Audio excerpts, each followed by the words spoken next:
Good morning, students. So today we will take the topic electromagnetic spectrum. ठीक है, जैसा कि चैप्टर हमारा EM waves चल रहा है, तो EM waves में अभी तक जो हमने किया है that was displacement current. ठीक है, और उसके बाद जो हमने किया वो इलेक्ट्रोमैग्नेटिक वेव्स की प्रॉपर्टीज को समझा कि कैसे इलेक्ट्रिक फील्ड और मैग्नेटिक फील्ड आपस में परपेंडिकुलर रहेंगे और जो वेव आपकी प्रोपेगेट होगी वो भी इन दोनों फील्ड्स के परपेंडिकुलर ही रहेगी. ठीक है, तो ये तीनों चीजें means velocity of the wave, electric field and magnetic field, these three should be perpendicular to each other. Understood. तो after that we have the spectrum, electromagnetic spectrum. अब इलेक्ट्रोमैग्नेटिक स्पेक्ट्रम में आप देख सकते हैं कि आपके पास कितनी वेव्स होती हैं. वेव्स हम कहें या रेज कहें, अभी मैं आपको डिफरेंस बताती हूँ कि वेव और रे में क्या डिफरेंस हमने लिया है यहाँ पर. Radio, microwave, infrared, visible, ultraviolet, x ray and gamma. ठीक है, so we have 7 waves here. We have to study all the 7 waves. अब देखिए याद कैसे आपको करना है, कैसे मेमोरी टेक्निक आपको याद करनी है, किस टाइप से लगानी है. See, I am writing over here, this is R micro. Radio wave का आर ले लिया मैंने, माइक्रोवेव का एम, इंफ्रारेड का आई ले लिया. ठीक है, विजिबल का वी, अल्ट्रावायलेट का यू, एक्सरे का एक्स और गामा का जी. तो ये फर्स्ट जो मेन अल्फाबेट्स हैं वो मैंने उठा लिए. Now will make the memory technique. See, we can take over here red man in violet uniform with X gun. ठीक है, तो अब इसको आप बार बार जैसे जैसे बोलोगे वैसे वैसे आपको याद हो जाएगा और हमें इसी मतलब इसी फॉर्मेट में आपको लर्न करना है, इसी आपको अरेंज में. ये नहीं हो सकता कि आप ऊपर नीचे कर लो, बिकॉज जैसा कि आप देख रहे हैं रेडियो वेव्स, इसकी जो वेवलेंथ होती है दैट इज मैक्सिमम. ठीक है, सबसे ज्यादा वेवलेंथ होती है रेडियो वेव्स की, और गोज जैसे जैसे हम डाउन जाते रहेंगे वेवलेंथ स्टार्ट्स डिक्रीजिंग, कम होती जाएगी वेवलेंथ. माइक्रोवेव की वेवलेंथ इससे भी कम होगी, इंफ्रारेड की और कम हो जाएगी. तो सबसे लास्ट में गामा रेज की मिनिमम वेवलेंथ मिलने वाली है हमें. और if we take the frequency, तो फ्रीक्वेंसी का क्या रिलेशन होता है, wavelength is inversely proportional to frequency. तो अगर रेडियो वेव्स की मैक्सिमम वेवलेंथ है तो फ्रीक्वेंसी कितनी रहने वाली है इसकी, मिनिमम. ठीक है, तो आपको डायग्राम भी मालूम है कि वेवलेंथ को कैसे हम रिप्रेजेंट करते हैं थ्रू द ग्राफ. तो अगर वेवलेंथ मैक्सिमम है तो फ्रीक्वेंसी उतनी ही कम हो जाएगी. तो मिनिमम फ्रीक्वेंसी होती है आपकी रेडियो वेव्स की, और सबसे ज्यादा हाईएस्ट फ्रीक्वेंसी किसकी रहती है, गामा रेज. तो अब मेमोरी टेक्निक में आपको इसी अकॉर्डिंग लर्न करना है, इसी फॉर्मेट में. Red man in violet uniform with X gun. ठीक है, हैविंग एक्स गन. तो कुछ भी आप अपने माइंड में इमेजिन करिए कि रेड कलर का मैन है जो वॉयलेट यूनिफॉर्म में खड़ा है और क्या पकड़ा हुआ है उसने, एक्स गन, जिसमें से एक्स रेज निकल रही है. अंडरस्टूड. चलिए, तो ये थी इसकी मेमोरी टेक्निक. आपको मेमोरी टेक्निक से एक पूरा सीक्वेंस लर्न करना है, और अब हम देखते हैं कि 1 by 1 इनकी प्रॉपर्टीज को स्टडी करेंगे, कैसे ये वेव्स प्रोड्यूस होंगी, कब इनको रेज नाम दे दिया. चलो अभी मैं आपको यहीं पर बता देती हूँ. रेडियो वेव्स को हम वेव्स बोलते हैं, क्यों, क्योंकि इसका जो वेवलेंथ है वो सबसे ज्यादा है. तो जिसका वेवलेंथ आप ऑब्जर्व कर सकते हैं, ठीक है, तो उसको हम वेव कंसिडर करेंगे. और जैसे जैसे वेव्स आपकी कम होती जाएंगी, मीन्स वेवलेंथ आपकी शॉर्ट होती जाएगी, तो वेवलेंथ कम होती जाएगी, इट मीन्स आपका डिस्टेंस कम हो रहा है, फ्रीक्वेंसी बढ़ रही है उसकी, और वो वेव की नेचर भी कम हो जाएगी उसमें. ठीक है, और वो एक रे की तरह, आपको एक लाइन, स्ट्रेट लाइन की तरह कंसीडर होने वाली है. अब गामा रेज को ही आप ऑब्जर्व करिए, गामा रेज की वेवलेंथ इतनी कम होती है कि वो आपको वेव पता ही नहीं चलता कि वो वेव है, इट इज अ वेव. तो वो एक पेंसिल, मतलब एक पेंसिल भी नहीं, उसका भी बिल्कुल टिप, इतना ज्यादा फ्रीक्वेंसी हाई होती है उसकी, इतनी ज्यादा माइन्यूटली, बहुत बारीक होती है वो. ठीक है, तो हम बारीक से हम कह सकते हैं कि गामा रेज इतनी बारीक होती है कि वो एक बॉडी के अंदर भी इंसर्ट कर जाती है, एक सेल्स के अंदर, जो आपकी बॉडी के अंदर की सेल्स है उसमें भी इंसर्ट हो जाती है. इतनी ज्यादा, आपकी जो नीडल होती है ना उससे भी ज्यादा, मतलब उससे भी उसकी कम थिकनेस होती है. ठीक है, तो जैसे जैसे आप डाउन जाएंगे, देखिए माइक्रोवेव्स, माइक्रोवेव्स को भी आप वेव्स कह सकते हैं क्योंकि इसका विजिबल ऑब्जर्व कर सकते हैं हम वेव। इंफ्रारेड, तो इनको अब इंफ्रारेड को कई बार हम वेव्स भी कंसिडर कर लेते हैं और कई बार रेज भी, तो ये आपका एक मिड में आ गया, इंफ्रारेड रेज और इंफ्रारेड वेव्स। जनरली रेज का ही नाम हम लेते हैं, तो अब इसके डाउन जितनी भी आपको मिलने वाली है ये सबको हम रेज कहेंगे, अब वेव नहीं कहेंगे। Violet, ultra, this we means visible rays, ठीक है, the light which we can see. You means ultraviolet rays, ray बन गया ये, वेव नहीं है अब। एक्स रेज, गामा रेज, ठीक है। तो वेव हम किसको बोल रहे हैं, रेडियो और माइक्रोवेव्स, इन्हीं को वेव्स हमने नाम दिए क्योंकि इनका वेवलेंथ काफी हाई रहता है। अंडरस्टूड। चलिए now let's take next. Okay, now we will study all these waves, 7 waves one by one. So first we have radio waves. As you can see here, it is produced by accelerated motion of charges. वैसे तो अगर कहा जाए आपकी 7 की 7 जो ये आपकी वेव्स हम पढ़ रहे हैं ये सब इसी तरीके से ही प्रोड्यूस होती हैं, ठीक है। इनका जो सोर्स है ये हमने स्टार्टिंग में किया है जब चैप्टर आपने स्टार्ट किया इंट्रोडक्शन में, तो वी हैव स्टार्टेड कि एक्सेलरेटेड चार्ज ही आपकी ईएम वेव प्रोड्यूस करते हैं। Okay, now the second we can say used in radio and television communication system. तो कम्युनिकेशन सिस्टम में जो आपके सिग्नल्स आपको मिलते हैं, चाहे टीवी में कहो, चाहे रेडियो में कहें, चाहे आप अपने मोबाइल्स में कह सकते हैं, तो आपको जो भी ये सिग्नल्स वेव्स मिलती है, these all are said to be radio waves, ठीक है। And here it is the range of frequency given and the range of wavelength, this you have to learn कि रेंज फ्रीक्वेंसी का कितना, अगर इतनी frequency में होगा आपका तो रेडियो वेव्स उसको बोला जाएगा। आप देख सकते हैं कि इसकी फ्रीक्वेंसी कितनी कम है, 10 हर्ट्ज टू 10⁻⁹ हर्ट्ज। जो इतनी फ्रीक्वेंसी की आपकी जो होती है ये आपका सब आपका रेडियो वेव्स की फ्रीक्वेंसी रहती है आपकी टीवी में जो आती है टेलीविजन पर, ठीक है, आपके मोबाइल्स पर, तो इतना फ्रीक्वेंसी होता है। एंड वेवलेंथ इज, वेवलेंथ को समझ लीजिए, व्हाट आर द वेवलेंथ। देखिए, I am plotting a graph, if this is one wave, another wave, I have taken 2 waves here, ठीक है, 2 ऑसिलेशंस। तो एक ऑसिलेशन का ये जो पॉइंट है, maximum point, the peak point, और ये अदर ऑसिलेशन का जो पीक पॉइंट है, the distance between these 2 peaks is known as your wavelength, ठीक है। तो ये सबसे ज्यादा रहता है रेडियो वेव्स का, 10⁻⁷ मीटर, और कम हो रहा है ना, तो इसीलिए हम 1 मीटर ले रहे हैं कि सबसे मैक्सिमम मीन्स 10⁻⁷, आप कह सकते हैं 100 लाख मीटर होता है, और कितना कम होता जाएगा 1 मीटर तक। तो this is the range of wavelength of radio waves. Okay, चलिए now the next one, microwave. Now we have more properties of microwave than radio waves, otherwise both are similar, क्योंकि दोनों का जो वेवलेंथ का range है वो comparable है, ठीक है। दोनों को आप एक मतलब साथ साथ में ले सकते हैं कि रेडियो वेव्स और माइक्रोवेव्स, बट थोड़ा सा माइक्रोवेव्स में डिफरेंस क्या है कि कहाँ कहाँ इसका एप्लीकेशन क्या है।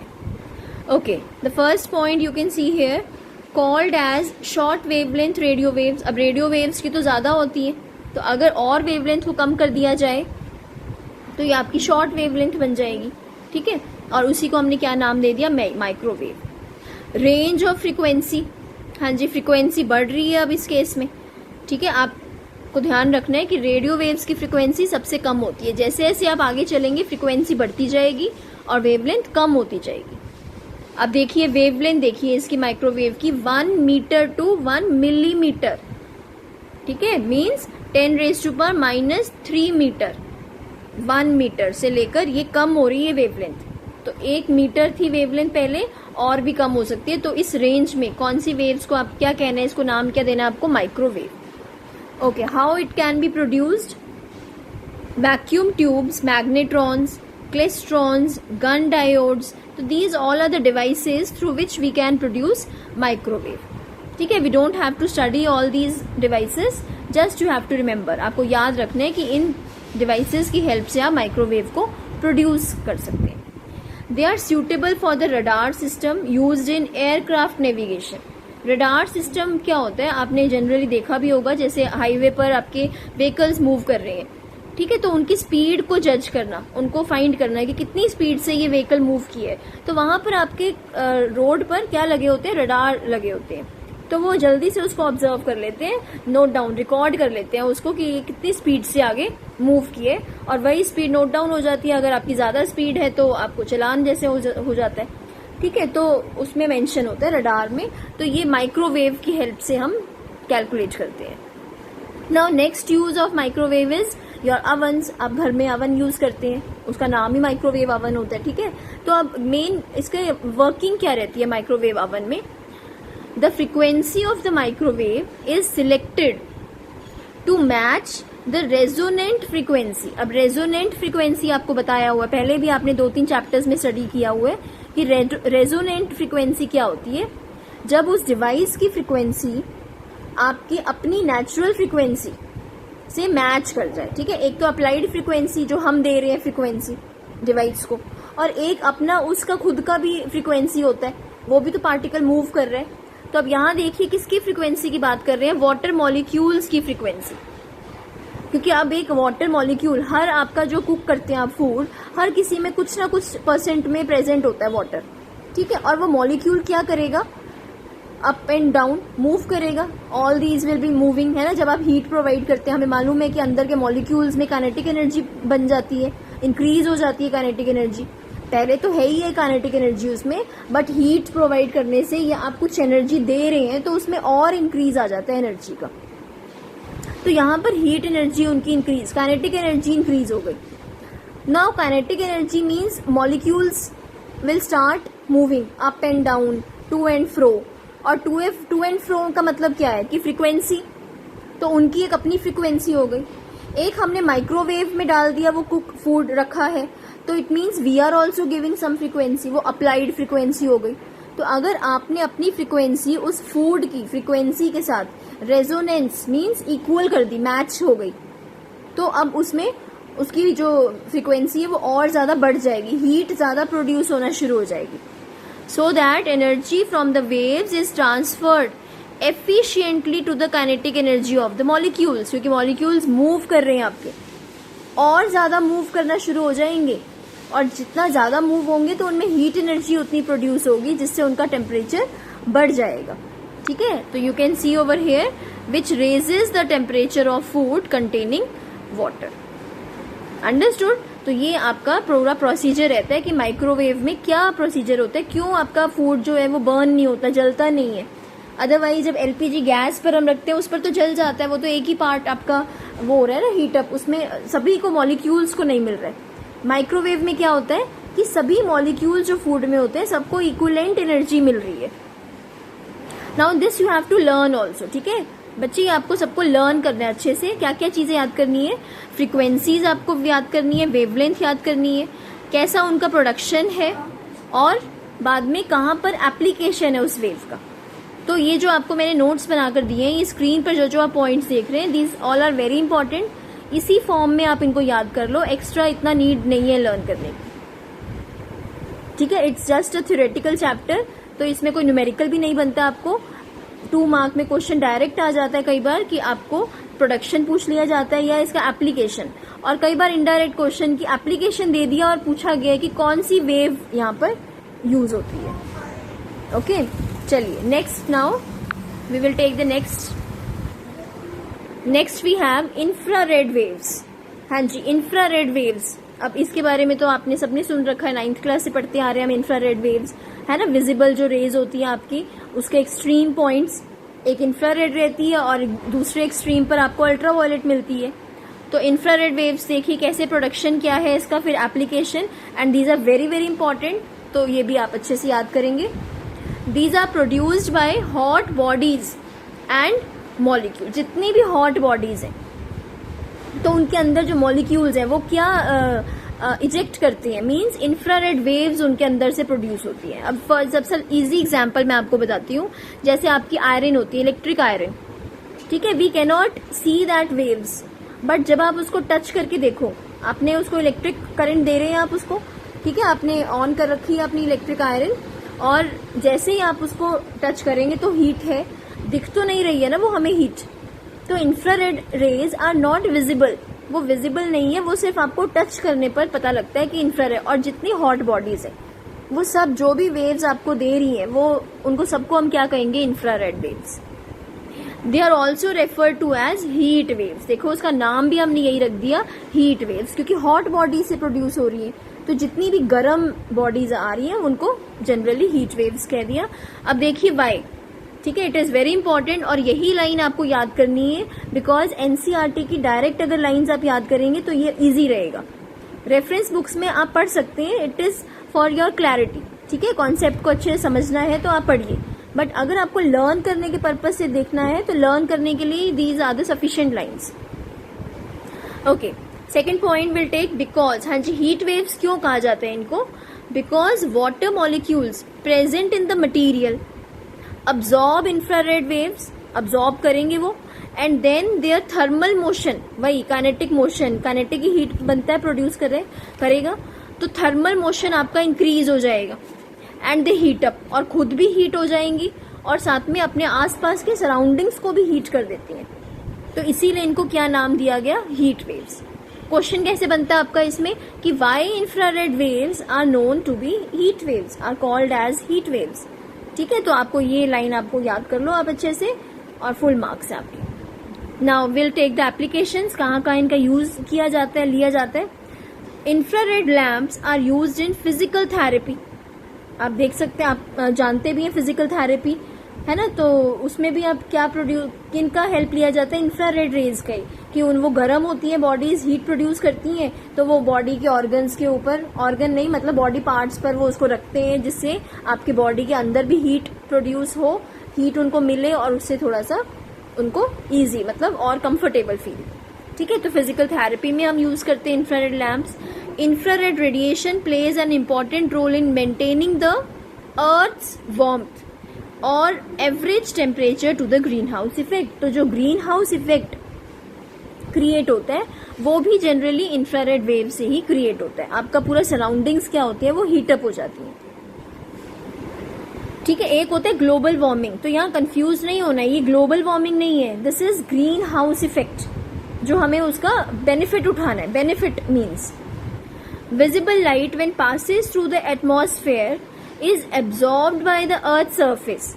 ध्यान से सुनेंगे, इट इज वेरी इंपॉर्टेंट। जो विजिबल लाइट, जो आपका सन है, वो विजिबल रेज आप सभी जानते हैं, आपने 10th क्लास से आपने पढ़ा हुआ है ये, कि विजिबल लाइट जब आपके एटमॉस्फेयर से पास करता है, ठीक है, तो अर्थ का जो सरफेस है वो सब उसको ऑब्जॉर्ब करेगा, और एब्जॉर्ब करने के बाद वहां से कुछ री रेडिएट होती है वापस, क्योंकि अब वो सरफेस हीट हो गया है ना, गर्म हो गया सरफेस, और जब हॉट हो गया तो अभी हमने पढ़ा है कि हॉट बॉडीज क्या करती हैं, प्रोड्यूस इंफ्रारेड रेज, तो वो री रेडिएट करेंगी दोबारा से वापस, reradiate as infrared radiation, and this radiation is trapped by green house gases. कौन कौन सी होती है ग्रीन हाउस गैसेज? जनरली हम कार्बन डाइऑक्साइड को ही कहते हैं, CO2, और जो आपके वाटर मॉलिक्यूल्स प्रेजेंट है एटमॉस्फेयर में, तो ये सारे जो मॉलिक्यूल्स हैं ये उनको अपने अंदर ट्रैप कर लेते हैं, और अगर वो ट्रैप कर लेंगे तो वो गर्म हो जाएंगे। कितनी सारी कार्बन डाइऑक्साइड एटमॉस्फेयर में, पूरा आपका एटमॉस्फेयर गर्म हो जाएगा, ठीक है, जिसकी वजह से ग्रीन हाउस इफेक्ट। तो ये ग्रीन हाउस इफेक्ट हमें चाहिए भी होता है, इट इज, ठीक है, it is important for us. चलिए नेक्स्ट पॉइंट देखते हैं। These waves are used in infrared detectors in Earth satellite for military purposes and to observe growth of crops, ठीक है, तो आपको क्रॉप्स का ग्रोथ देखना है, तो ये सैटेलाइट जो आपके अर्थ सैटेलाइट, जो अर्थ के रिवॉल्व मूव कर रहे हैं सैटेलाइट्स, आर्टिफिशियल कह सकते हैं हम, जो आर्टिफिशियल भेजते हैं ऊपर, लॉन्च करते हैं, तो उनमें ये पूरा सेटिंग होती है, ठीक है, कि वो अपनी इंफ्रारेड रेज सेंड करेंगे और उसके थ्रू पूरा मिलिट्री पर्पज, आपको फाइटिंग, जो मिलिट्री फाइट होती है उन सब के इसमें हेल्प ली जाती है। Now the next last application in your remotes, जो आपके रिमोट स्विच होते हैं, टीवी का रिमोट है आपका, जो आपका म्यूजिक सिस्टम है उनके रिमोट है, ठीक है, आपका AC का रिमोट है, तो जनरली आप देख सकते हैं उनमें रेड लाइट होते हैं ना, तो रेड लाइट आपको शो होता है, वो तो LEDs लगे हुए हैं रिमोट पर, बट जैसे आप स्विच ऑन करते हैं, ऑफ करते हैं, तो वो टीवी के साथ क्या लिंक बना हुआ है, उनमें से कुछ इंफ्रारेड रेज निकलती हैं और वो जाकर टीवी को हिट करती हैं, but they are not visible to us, वो विजिबल नहीं है हमें, अदरवाइज तो उनका होता है, अगर बीच में आप देखिए कोई पर्सन आ जाता है उन वेव्स के बीच में, आपने रिमोट ऑन किया तो वो नहीं वर्क करता है ना, वो सीधा उसके साथ लिंक नहीं हो पा रही है।